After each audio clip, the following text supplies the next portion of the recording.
Hi, I'm Steve Novakovic, Managing Director, CAIA Curriculum here at CAIA Association. And today, I'm going to chat with you about the fourth key dimension of TPA, culture. So you've already heard about the first three dimensions: governance, factor lens, and competition for capital. And in my opinion, culture is the most important of those four dimensions, but is also the hardest to define.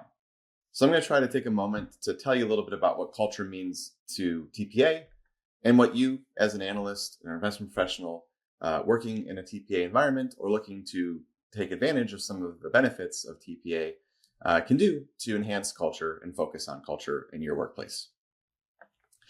So as I mentioned, culture is pretty hard to define. We all know what culture means. We all understand the concept of culture. But what does culture have to do with TPA? Or maybe to say it differently, how is the culture for TPA different from any other culture? Well, to start off with, I just want to point out again, with governance, with factor lens, these are things that can be written down in terms of a governance structure or tracked in the case of a factor lens. And you can more easily show that to your board, to your staff, to the people who are in the work environment. They can see what factors you're tracking. They can see what the governance documents look like. Culture isn't something that you can necessarily as easily write down and codify. Some firms attempt to do so and try to highlight what the important aspects of their culture is. But ultimately, culture is something that can really be living and breathing, and it's organic and takes the entire team to build, foster, develop, and nurture. And one of the things that's very important about an effective culture is it requires full buy-in from the entire investment organization and is something that requires constant work. When we talked with folks who operate within a TPA environment, that's one of the things they talked about regularly was the importance of always keeping an eye on the culture and always developing it and fostering it and maintaining it. And that was an element that was really essential to the ongoing success of their investment organization, was never stepping back and losing focus of the importance of the culture.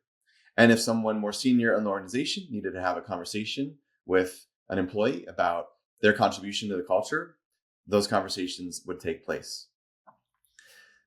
We probably already all know these elements, but just to reinforce it, a good culture, the benefits include things such as reduced turnover, more engaged employees, more satisfied employees. And frankly, when you've got engaged, satisfied, long-term employees, we all know that that's going to just generally improve outcomes across the investment organization. And so it shouldn't be too hard to say that culture is something that can be very, very beneficial to the outcomes of an organization. And just to reiterate the point, becomes very important to the success of TPA, given all of the unique elements associated with TPA. So what are some of the things that you can do to help grow the culture, foster the culture, or participate in the culture that typically is associated with TPA? Well, every organization is going to be a little bit different. And certainly every element that I'm going to talk about from a culture standpoint may not precisely exist within every TPA adherent. But that being said, these were some of the things that we noticed when we were talking with different folks that utilize TPA. First and foremost, going back to one of the key dimensions, competition for capital, one of the elements that comes out, or there are actually several elements that come out from competition for capital that really inform and are required within the culture of the organization are things such as collaboration.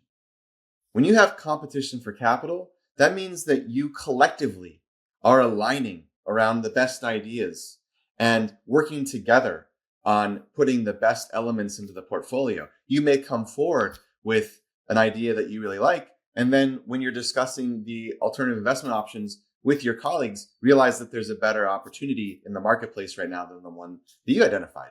In which case, then you're doing all you can to support that idea and promoting it within the portfolio. So in a lot of ways, TPA is a very, very collaborative, team-oriented, joined-up mindset. And so to thrive and to succeed in a TPA workplace, the culture needs to be one of employees who are collaborative. And the term we use in the paper and we hear from several of the TPA adherence is joined up. The one firm mindset, super essential. None of us can have our own superstar status, if you will. We all have to recognize that we're all rowing in the same direction, working for one common goal, and supporting our team and our organization in meeting that goal.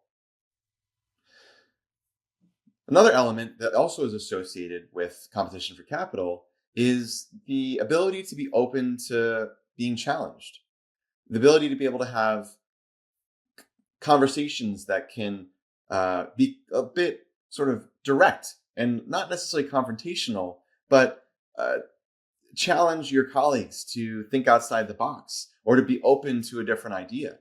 In a lot of ways, you have to be comfortable with change and having these conversations again about, hey, this idea you brought forward is not a bad idea, but we've got something better. Or did you think about it this way? And so again, we can be professional in those conversations, but also you can't be afraid to have those conversations. But it also means that you have to be comfortable with being challenged and not operate with too thin of a skin. And so that's another element that's really important for people to succeed in TPA, is having the ability to be comfortable with those conversations and having being comfortable receiving those conversations. And so some people aren't able to thrive in those types of environments. Conflict avoidance is something that people can have as a characteristic, or they might not feel confident being able to talk with a colleague about something that might conflict and seem as though they're being aggressive or so forth. And so if everyone understands that these challenging conversations, these conflicts, if you will, are all intended to create a better portfolio, better investments, and better outcomes, then we can all operate in a way knowing that this isn't anything personal and it's for the greater good of the investment organization. But again, that can be a different way of approaching and different kinds of conversations than people are comfortable having. And again, the culture has to understand that these conversations aren't personal. And so a culture that is one that is open to being challenged and is comfortable with being challenged and doesn't take those types of things as being personal attacks or anything else, that's really essential in the culture for TPA, in my observation. And then one more point on this would be that this isn't necessarily connected with competition for capital, but with many of the elements of the key dimensions we talked about, is that the culture also needs to be one that has a degree of nimbleness, that allows for dynamism and opportunism in the investment process. And like I mentioned a moment ago with being challenged, also comfortable with change. So this is a culture in which, hey, you might be spending the last year and a half working on infrastructure investing because that's the great opportunity. And then suddenly that market opportunity goes and becomes less interesting for the investor. And now the best place to look is in venture capital, as an example. And to be able to then reallocate resources, reallocate your time, and be open to moving to a different segment of the portfolio and spending more time in a different area. That's something, again, that is really beneficial within the culture for TPA investors. When you look at the structure of teams within TPA, there are certainly specialists, but we see many organizations that have individuals who work with multiple hats and don't just focus on one specific segment of the marketplace, or have the willingness and ability to collaborate with other teams on certain projects and be helpful to support on other projects. And so it might be the case that their primary focus is on infrastructure, but they help and support someone who's working on a hedge fund investment or so forth.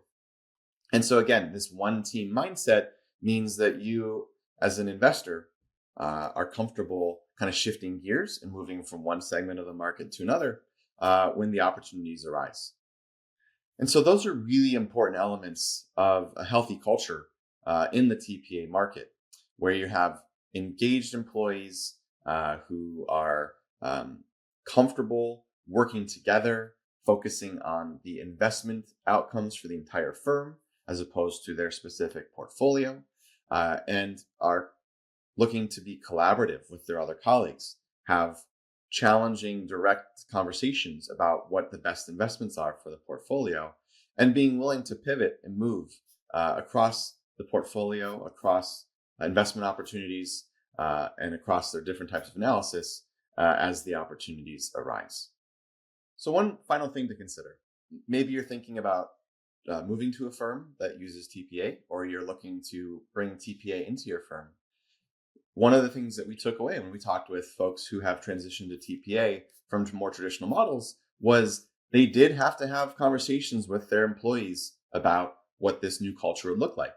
And it turns out that there were some folks who felt that they weren't going to be able to fit into that culture. And so that did result in some employee turnover within those first couple of years. And so that's something that you need to really be cognizant of if you're looking to make that move, either externally or internally within your firm. Is this a culture that you're interested in participating in, number one?